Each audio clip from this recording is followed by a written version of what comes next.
고린도후서 3장 17절 말씀. 고린도후서 3장 전체를 우리가 다 읽어야 되지만 일단 한 절만 읽습니다.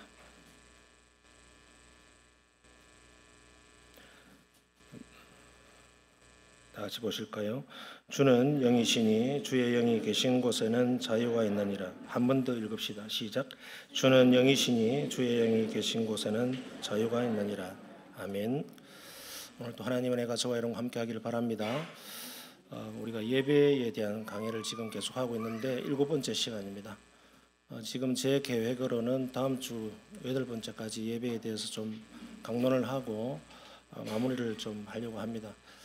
하고 싶은 이야기가 더 많지만은 또 차차 계속하면 좋겠습니다. 오늘 7번째 시간 우리가 예배에 대해서 살펴볼 때 예배 본질에 대해서 우리가 지금 보고 있는 겁니다. 본질이라고 하는 말을 제가 쓸 때는 그 형식이 중요하지 않다, 별것 아니다 이 이야기를 하고 싶은 게 아니에요. 뭐가 가장 하나님께서 원하시는가에 대한 문제거든요. 우리가 형식 집어치우자, 형식 따위는 필요 없어. 제가 그런 이야기를 하려고 하는 게 아니에요.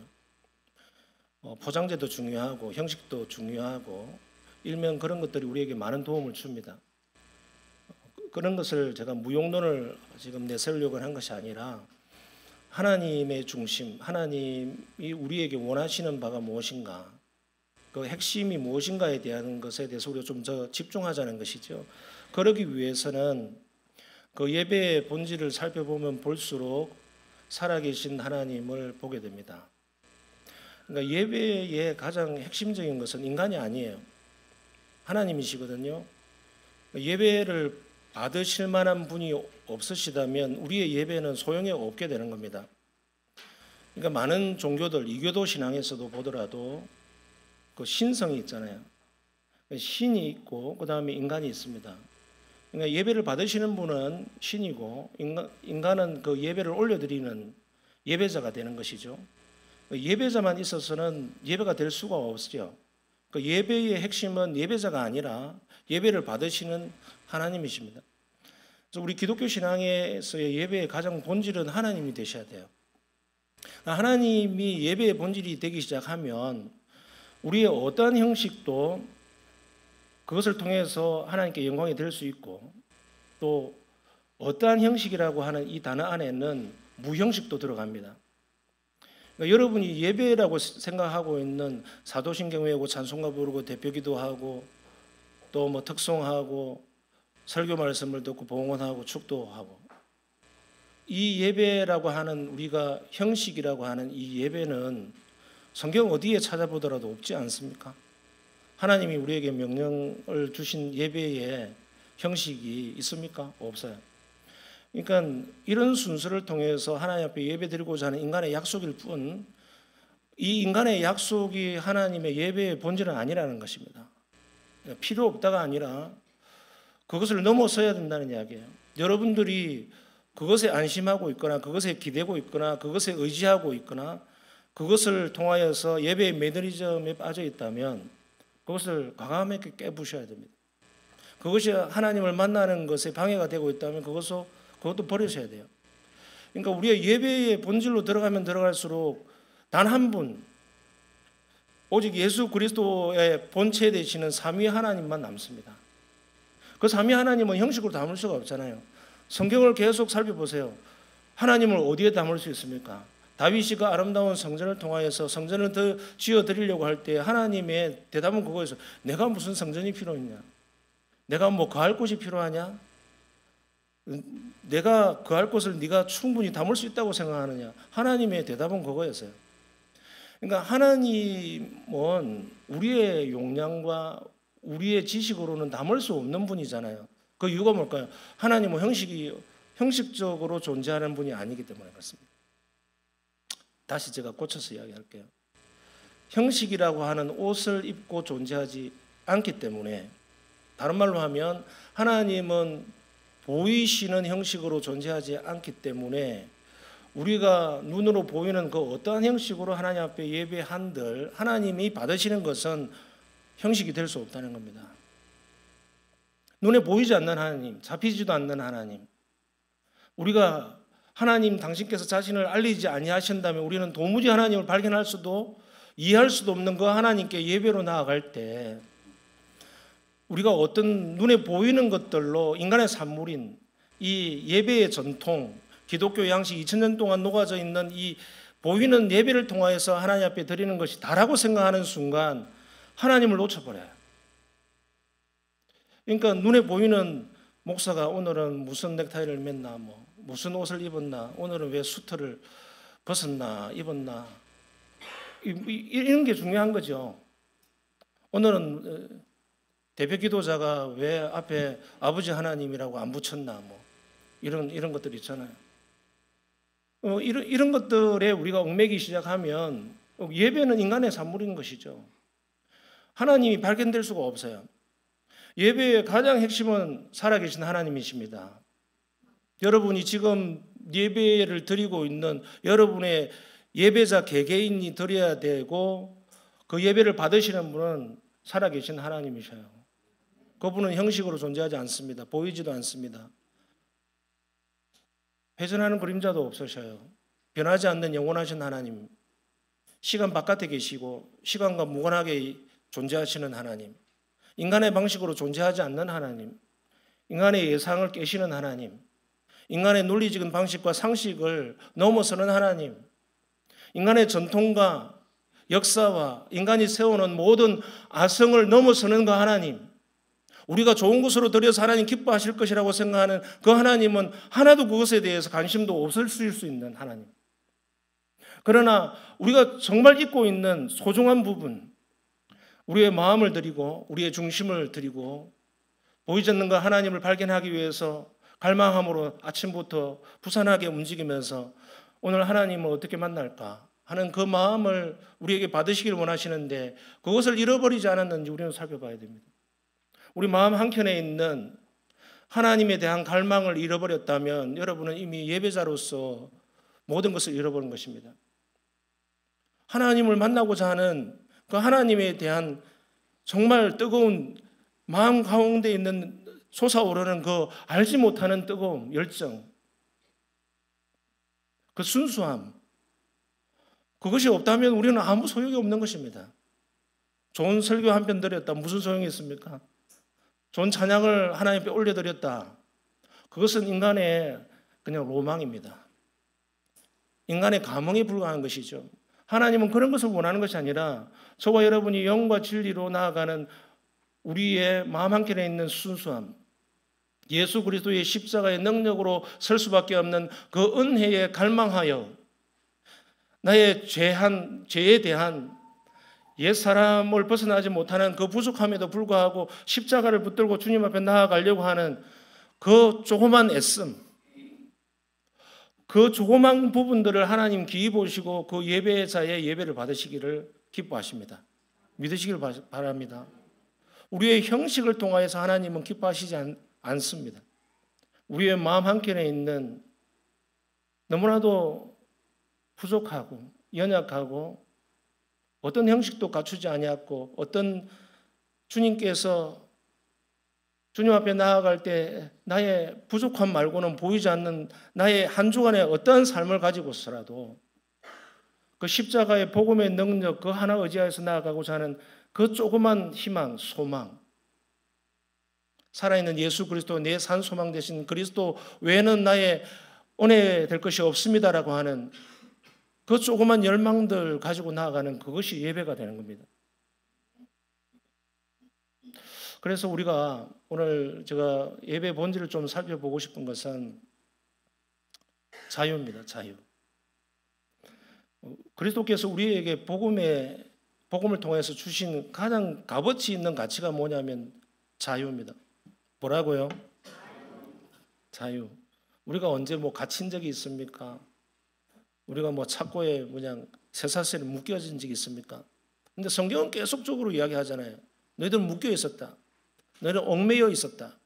그것이 무엇이냐면 크게 세 가지로 이야기합니다. 성경은 죄로부터의 자유하지 못했던 죄에 묶여 있었다는 거예요. 근데 우리가 복음을 만날 때 하나님께서 죄로부터 해방시켜 주십니다. 그리고 두 번째 우리에게 주는 메시지가 뭐냐면 너는 율법과 정죄로부터 묶여 있었다. 그런데 복음을 통하여서 그것으로부터 해방되고 자유하였다.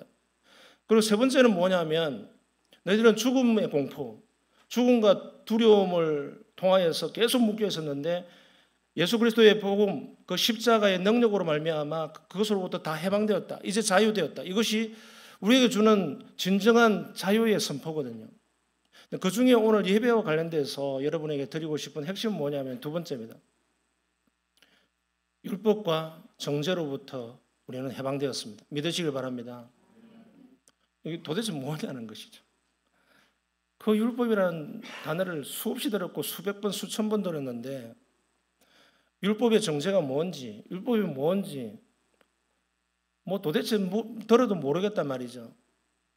손쉽게 제가 이야기하겠습니다. 예배와 관련되어서 우리는 어떠한 형식의 예배를 통하여서 또 하나님 앞에 나아갈 필요가 없어졌습니다. 무슨 말이냐면 구약의 예배의 어떠한 방식으로 피의 제사의 방식으로도 주님 앞에 나아갈 필요가 없는 모든 해방과 예배의 자유를 우리에게 복음을 통해서 선사받게 되었다는 겁니다. 이것이 오늘날 예배의 영광입니다. 그래서 여러분 두 번째 한번 읽어보실까요? 동그라미 2번 갈라디아서 3장 13절 중요한 것입니다. 읽어봅시다. 시작. 그리스도께서 우리를 위하여 저주를 받은 바 되사 율법의 저주에서 우리를 속량하셨으니 기록된 바 나무에 달린 자마다 저주 아래에 있는 자라 하였습니다. 갈라디아서 5장 1절 그리스도께서 우리를 자유롭게 하시려고 자유를 주셨으니 그러므로 굳건하게 서서 다시는 종의 멍에를 매지 말라.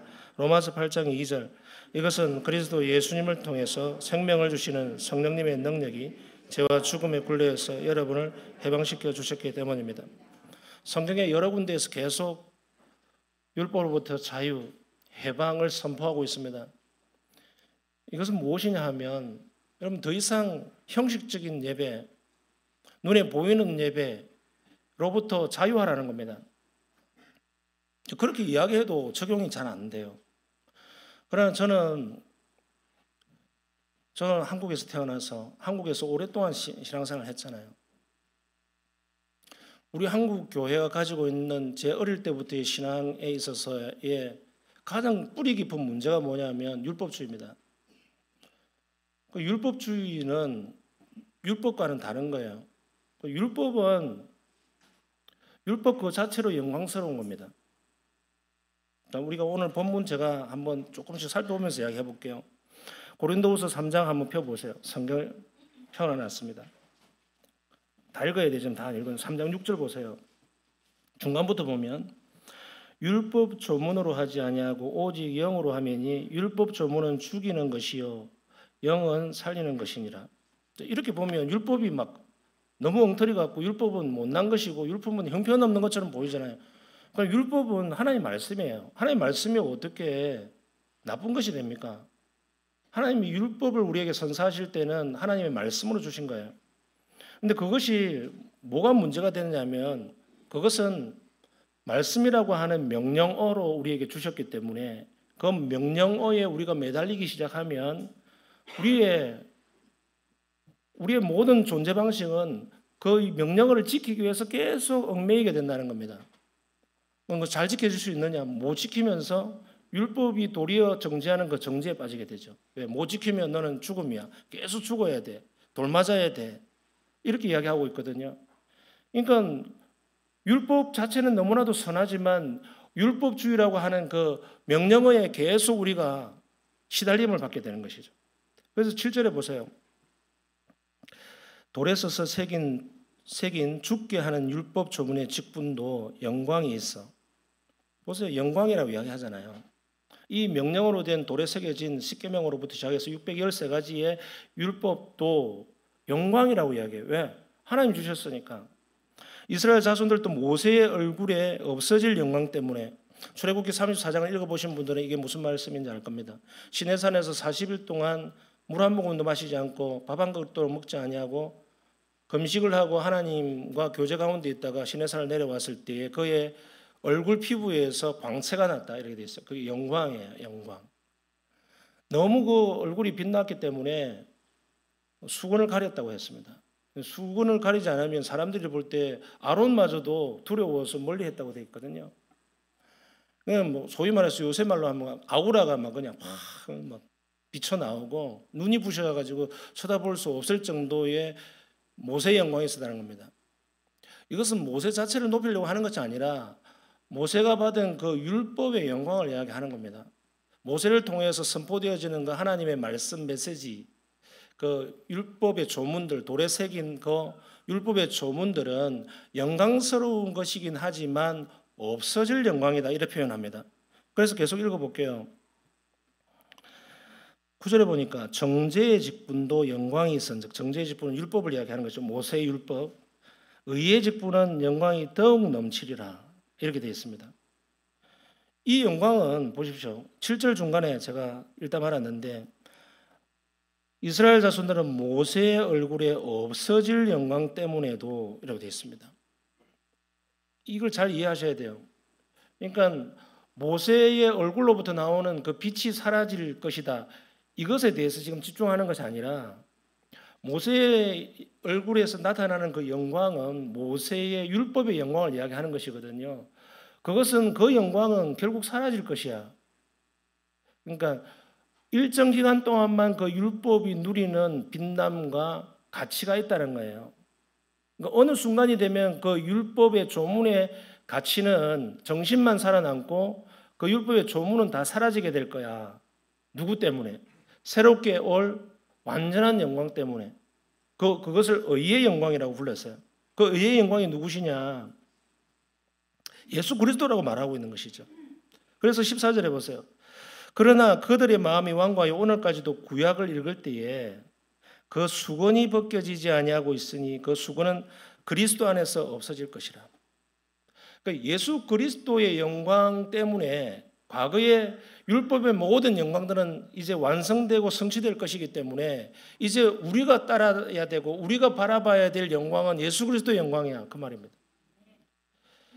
이것에서 우리에게 보여주는 예배의 영광이 뭐냐 하면, 우리가 예배라고 하는 것을 레위기를 쳐다보고 출애굽기를 쳐다보면 이런 식으로 예배드리면 우리는 그냥 수천 번 망했습니다.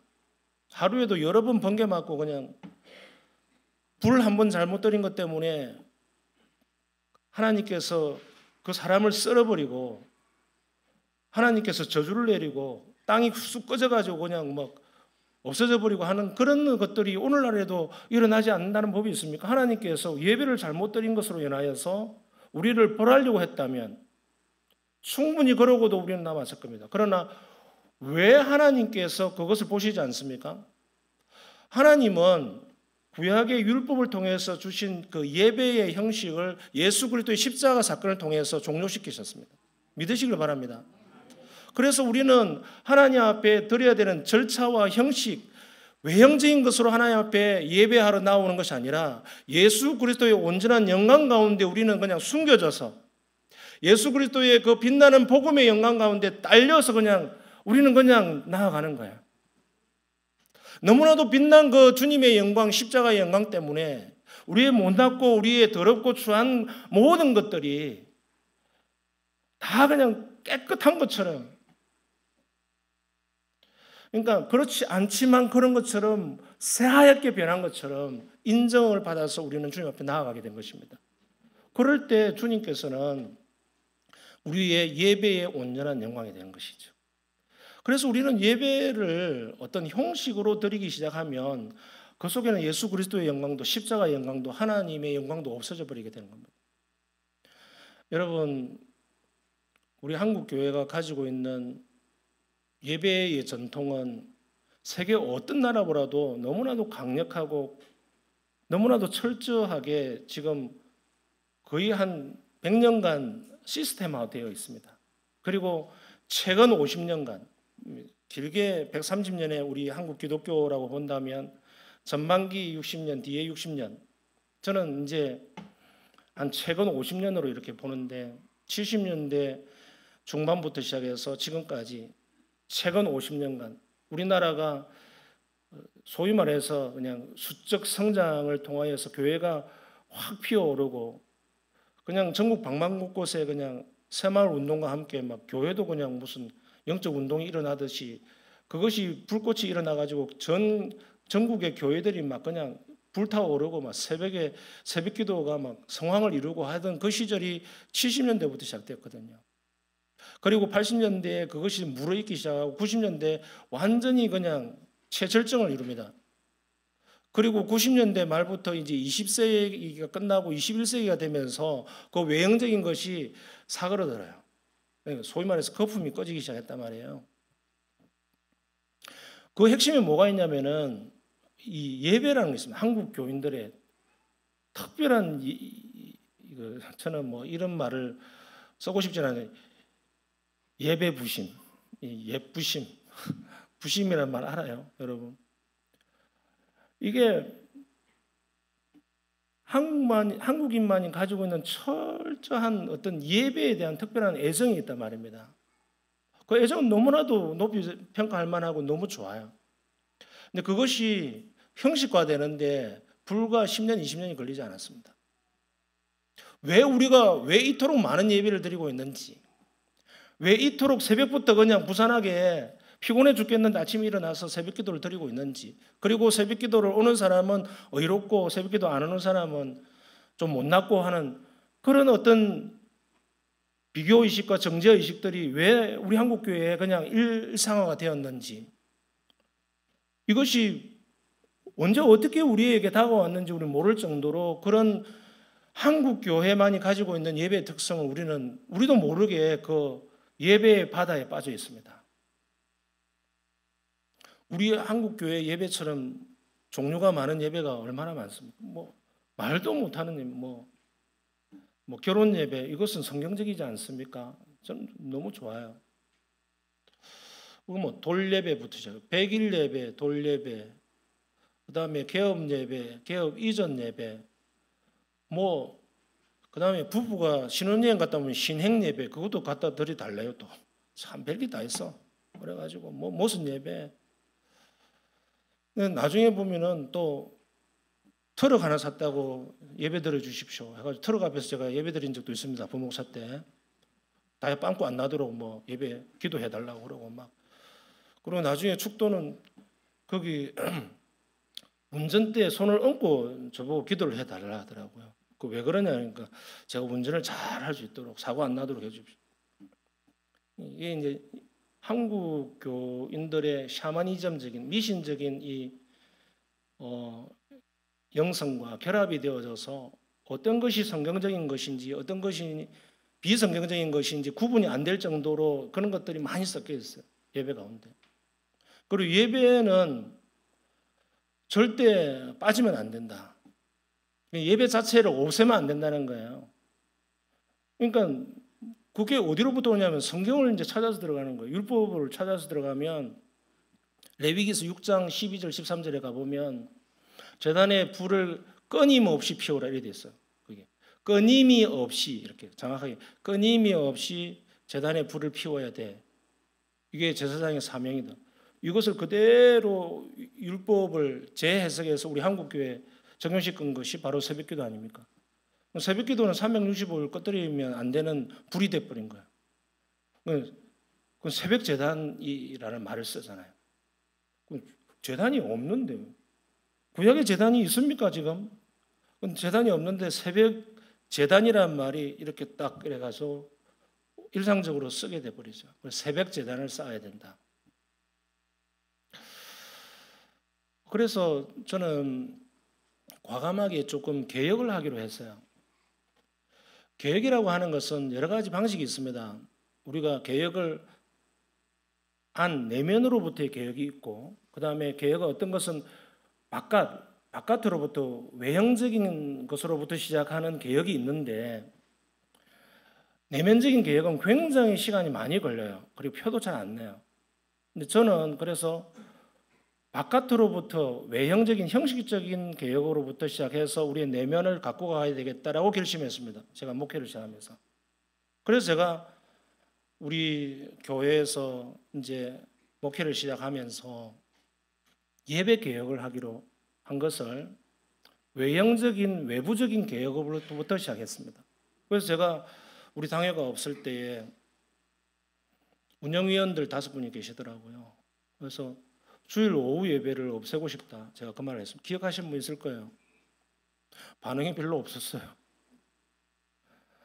주일 오후 예배를 없애고 싶다. 이 말이 너무 뜬금없잖아요. 주일 예배를 왜? 그래서 저는 소그룹으로 대체하고 싶다라고 그때 설명했습니다. 제가 그 말을 하면 아이고 목사님 그렇게 하십시다. 뭐 환영해 줄 것이라고 생각하고 그 말을 던진 게 아니에요. 그냥 화두를 던진 겁니다. 저는 화두를 던져놓고 외형적인 개혁이 되지 않으면 내면적인 개혁은 어렵다라고 생각한 겁니다. 그래서 그러고 나서 그 다음 주에 오후 예배 또 드렸습니다.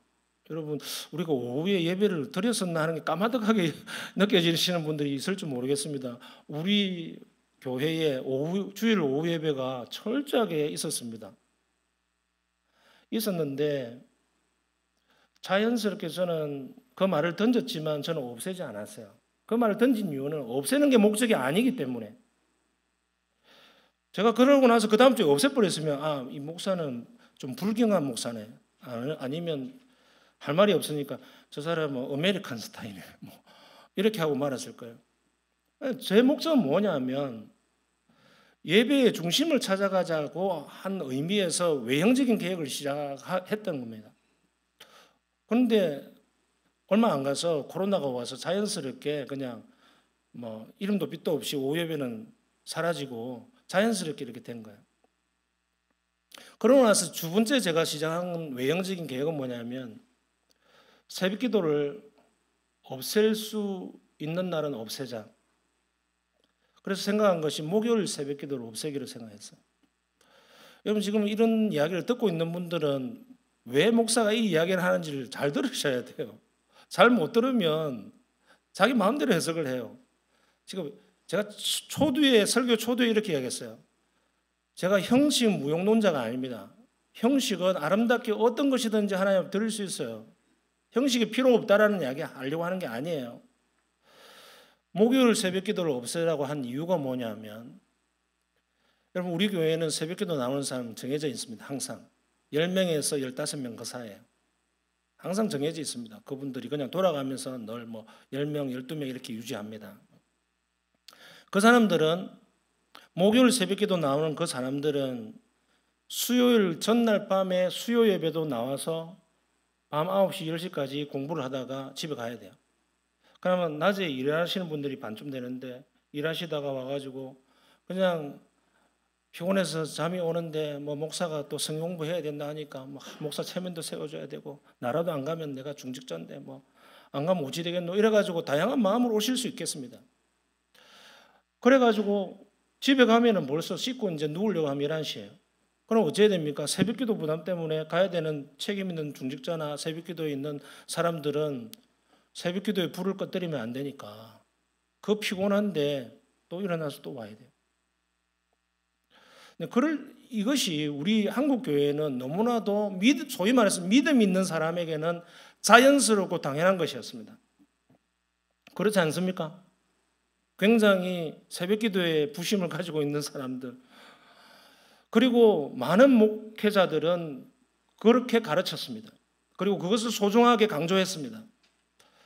여러분 저도 강조할 수 있습니다. 강조해서 나쁠 거 없습니다. 뭐 기도를 많이 하자는데 뭐가 나쁩니까? 그런데 우리 한국 교회는 이제 그것을 깨뜨릴 때가 됐습니다. 기도는 기도의 영역으로 제가 들어가서 다음에 설교할 기회가 있겠지만 성령 안에서 기도하는 것이 가장 정답입니다. 이것은 에베소서 6장 18절입니다. 성령 안에서 기도하라. 그리고 주님께서는 네 골방에서 기도하라 이렇게 했잖아요. 교회 예배당에 나와서 다 모여서 기도해라 이런 말씀은 오히려 성경에는 없습니다. 무슨 말이냐면 우리 한국 교회가 가지고 있는 특성은 집합주의입니다. 모여서 잘하자 으쌰으쌰거든요. 그럼 뭔가 한 것 같습니다. 그래서 제가 주변 우리 목사들하고 이야기를 할 때 제가 깨놓고 이야기합니다. 우리 다 그렇게 하는 거 지조차고 하는 거 아니냐. 좀 심한 말을 제가 합니다. 여러분. 목사조차고 하는 거 아니냐. 한번 살펴봅시다. 제 스스로에게도 그렇게 질문을 해서 니조차고 김태길 목사 니조차고 하는 거 아니야? 너 목회 잘 되게 하기 위해서, 또는 그것을 이용하여서 뭔가 외적인 성장을 이루고 뭔가 교인의 영성과 믿음을 북돋우기 위해서 하나님의 말씀을 가르친다고 하는 그 미명하에 너가 목회 편하게 하기 위해서, 뭔가 목회의 성장을 이루기 위해서, 목회의 목표를 달성하기 위해서 그것을 이용하는 건 아니야? 라고 하는 그 은밀한 내 마음속에 있는 그 은밀성을 들여다보기 시작했습니다. 아닌 게 아니라 그런 게 있더라고요. 그것이 다라고 말할 수 없지만 조금이라도 있더라고요. 여러분, 우리의 어떠한 외형적인 것들이 그 마음속에 깊숙이 들어가 보면 내가 뭘 지금 열심히 하고 있는 그 예배의 형식이나 기도의 형식이 내 마음 깊숙한 곳에 들여다볼 때에 너는 무엇 때문에 그것을 하고 있느냐라고 물었을 때에 그 내면 깊이에서 네 자신을 위한 것 아니냐 라고 하는 음성이 들리면 잠시 그것을 멈춰 보십시오. 그 행동을 그냥. 그러니까 내가 100일 새벽기도 나가 보겠다라고 작정을 했을 때 여러분이 명분과 목적이 있을 거 아닙니까? 이유가 있지 않겠습니까? 100일이라고 했을 때 왜 100일이냐는 것이요. 뭐 아이가 대학 합격, 나의 병이 남는 거, 뭐 이런 여러 가지 목적이 있을 수 있지 않습니까? 그 목적 자체가 나쁘다 말할 수 없습니다. 병 낫기를 위해서 기도하라. 어떤 것이든지 주님께 구할 수 있습니다. 그러나 왜 나는 이런 행동과 이런 열심을 하고 있는 그 이유와 원인이 하나님께 있지 아니하고 나에게 있다면 그것은 모든 것이 형식주의에 의해서 근간을 이루게 되는 것입니다. 일리가 있습니까?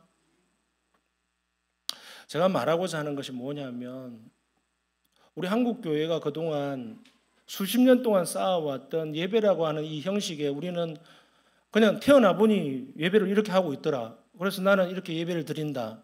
언제까지 이렇게 할 거냐는 거죠. 내가 주일학교 때부터 예배를 드리러 가봤더니 예배를 이렇게 하고 있더라. 그냥 예배는 죽을 때까지 이렇게 예배 아니냐? 라는 식으로 예배를 정의하고 그 예배 가운데에서 수동적으로 언제까지 여러분은 예배하고 있을 거냐라고 지금 묻고 있는 겁니다.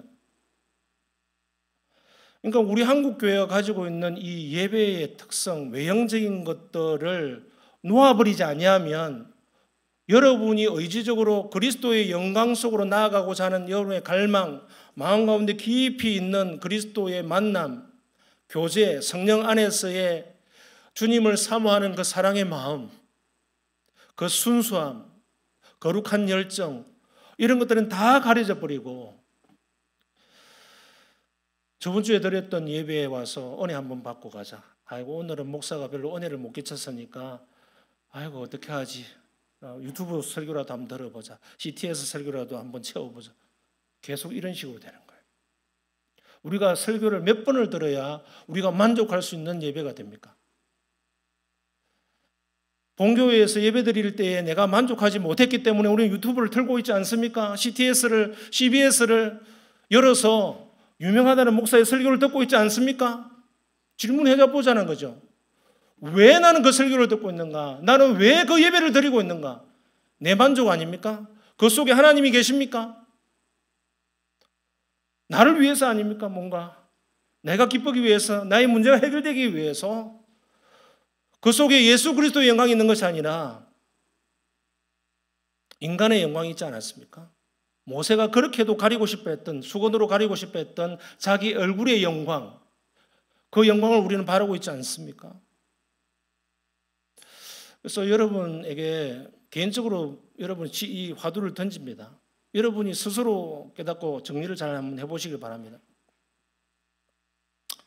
그래서 저는 예배나 이 모임을 없애는 게 목적이 있는 것이 아니라 우리가 그동안 한국교회라고 하는 이 형식주의, 율법주의, 전통이라고 하는 것에 갇혀 있어서 진짜 보지 못하고 있는 그 너머의 하나님의 영광을 되찾아보자는 것이죠. 예배당에 와서 앉아 있으면 영광입니까?